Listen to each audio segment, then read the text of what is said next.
மாலே மணிவண்ணா மார்கழி நீராடுவான் மேலையார் செய்வனகள் வேண்டுவன கேட்டியேல் ஞாலத்தை எல்லாம் நடுங்க முரல்வனா பாலண்ண வண்ணத்து உன் பாஞ்ச சென்னியமே போல்வன செங்கங்கள் பொய்பாடுடையனவே சால பெரும் பறையே பல்லாண்டி செய்ப்பாரே கோல விளக்கே கொடியே விதானமே ఆలినిలయ్యాయ్ అరుళ్ ఏలోరెంబావాయ్.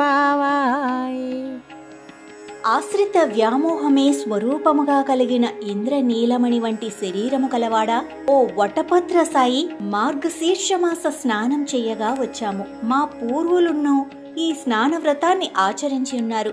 ఈ వ్రతానికి అవసరమగు పరికరములను నిన్నర్థింపగా వచ్చాము. దయచేసి ఆలకింపము. భూమండలమంతయు వణుకు కలిగించునట్లు ధ్వనించే పాల వంటి తెల్లనైన శంఖములు సరిగా నీ పాంచజన్యము వంటివి కావలను. అతి పెద్దవైన పర వంటి వాద్యములు కావలను. మృదుమధురమైన కంఠములతో మంగళ గానాలను పాడే భాగవతులను కావాలి. వ్రతంలో ముందుకు సాగే నిమిత్తం మంగళ దీపము కావాలి. వ్రాత సంకేతములుగా అనేక చాందినీలు కావాలి. లోకాలన్నింటినీ నీ చిరు బొజ్జలో దాచుకొని ఒక లేత మర్రియాకు మీద పరుండిన నీకు చేతకానిదేమున్నది స్వామి? కరుణించి మా వ్రతము సాంగోపాంగముగా పూర్తియగునట్టు మంగళ శాసనము చేసి వీరిని ప్రసాదింపుము.